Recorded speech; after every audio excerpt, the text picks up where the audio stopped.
Jerusalém estava novamente habitada. O templo havia sido reconstruído. O altar funcionava, e os sacrifícios continuavam sendo oferecidos. À primeira vista, parecia que a vida espiritual de Israel havia sido restaurada. A religião permanecia viva na aparência. No entanto, o livro de Malaquias revela uma realidade inquietante. O culto continuava, mas o coração havia se afastado. O problema de Israel não era a ausência de religião, mas a perda da reverência. Era possível continuar frequentando o templo e ao mesmo tempo viver distante de Deus. É nesse contexto que o Senhor inicia sua palavra com uma declaração surpreendente. Eu vos amei, diz o Senhor. Malaquias capítulo 1, verso 2. A resposta do povo, porém, revela uma crise profunda. Em que nos amaste? Essa pergunta expõe a fragilidade da percepção humana. Quando as circunstâncias se tornam difíceis, o coração tende a medir o amor de Deus pela experiência imediata. Se a prosperidade diminui, conclui-se que o amor divino também diminuiu. Mas a Escritura ensina algo diferente. O amor de Deus não se revela nas oscilações da história, mas na fidelidade de sua aliança. Por isso Deus responde, lembrando a história de Jacó e Esaú. Amei Jacó, porém aborreci Esaú. Malaquias, capítulo 1, versos 2 e 3. Essa linguagem não descreve emoção humana, mas eleição histórica. Deus preservou Israel ao longo dos séculos, sustentou sua aliança e manteve vivo o propósito redentor. Enquanto impérios surgiam e desapareciam, a fidelidade divina permanecia. O problema não era a ausência do amor de Deus, mas a incapacidade do povo de reconhecer esse amor. A partir desse ponto, o Senhor dirige sua palavra aos sacerdotes. Eles eram responsáveis por preservar a santidade do culto, mas haviam transformado a adoração em formalidade vazia. Deus pergunta: o filho honra o pai, e o servo ao seu senhor. Se eu sou pai, onde está a minha honra? Malaquias, capítulo 1, verso 6. A acusação é direta. Os sacerdotes estavam oferecendo no altar animais defeituosos, cegos e doentes, aquilo que a própria lei rejeitava. O que deveria expressar reverência tornou-se mera conveniência religiosa. Então Deus formula uma pergunta que expõe a contradição deles.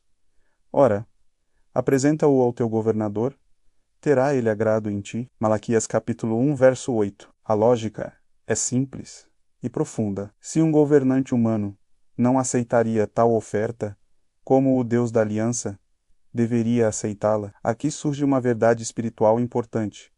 Quando o coração perde o temor de Deus, a adoração perde sua integridade. A religião continua existindo, mas se transforma em hábito vazio. Mesmo assim, Deus declara algo surpreendente. Desde o nascente do sol até o poente é grande o meu nome entre as nações. Malaquias capítulo 1, verso 11. Enquanto Israel tratava o culto com indiferença, Deus anuncia que sua glória ultrapassaria as fronteiras de Israel. A adoração não ficaria restrita a Jerusalém. O nome do Senhor seria honrado entre todos os povos, apontando para uma realidade que mais tarde se manifestaria plenamente no Evangelho. A denúncia de Malaquias também revela a responsabilidade dos líderes espirituais. Deus lembra qual deveria ser a missão do sacerdote. Os lábios do sacerdote devem guardar o conhecimento, e da sua boca devem os homens procurar a lei. Malaquias capítulo 2, verso 7. O sacerdote deveria preservar a verdade e ensinar o povo. No entanto, Deus declara: vós vos desviastes do caminho, e a muitos fizestes tropeçar na lei. Malaquias capítulo 2, verso 8. A corrupção espiritual raramente começa com grandes escândalos. Ela começa com pequenas concessões e com a substituição da fidelidade pela conveniência, quando aqueles que deveriam guardar a verdade passam a distorcê-la. Toda a comunidade espiritual sofre. Por isso Deus afirma: eu vos fiz desprezíveis diante de todo o povo. Malaquias capítulo 2, verso 9. Prestígio religioso não protege ninguém diante da santidade divina. O profeta então revela outra crise presente em Israel: a infidelidade conjugal. O Senhor foi testemunha entre ti e a mulher da tua mocidade. Malaquias, capítulo 2, verso 14. Muitos estavam abandonando suas alianças matrimoniais, rompendo compromissos que deveriam refletir a fidelidade divina. Por isso Deus declara: eu odeio o divórcio.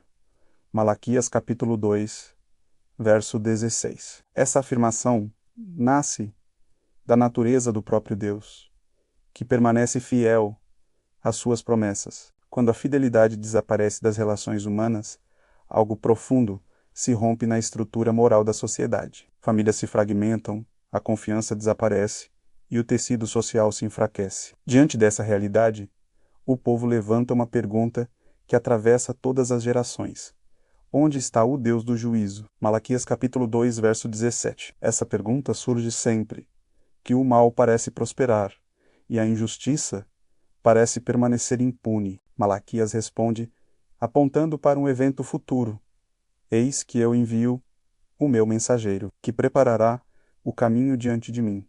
Malaquias capítulo 3, verso 1. Séculos depois, o Novo Testamento identifica esse mensageiro como João Batista. Mateus capítulo 11, verso 10. Mas a profecia continua dizendo que o próprio Senhor viria ao seu templo. Contudo, sua vinda não seria apenas consoladora. Seria também purificadora. Ele é como o fogo do ourives. Malaquias capítulo 3, verso 2. O fogo remove as impurezas do metal precioso. E da mesma forma, a presença de Deus purifica aquilo que está corrompido. No centro do livro surge um convite extraordinário: tornai-vos para mim, e eu me tornarei para vós. Malaquias capítulo 3, verso 7. Essa frase resume toda a mensagem profética. Deus chama o ser humano de volta para a comunhão com ele. Mesmo em meio à decadência espiritual, Malaquias menciona um grupo diferente. Então, os que temiam ao Senhor falaram uns aos outros. Malaquias capítulo 3, verso 16. Eles não eram a maioria, mas permaneceram fiéis. E Deus declara que foi escrito um memorial diante dele, mostrando que a fidelidade silenciosa nunca passa despercebida aos olhos do Senhor. O livro termina olhando para o futuro. Eis que vem o dia ardente como fornalha. Malaquias capítulo 4, verso 1. Para os arrogantes será juízo, mas para aqueles que temem ao Senhor será esperança. Deus promete para vós que temeis, o meu nome nascerá o sol da justiça.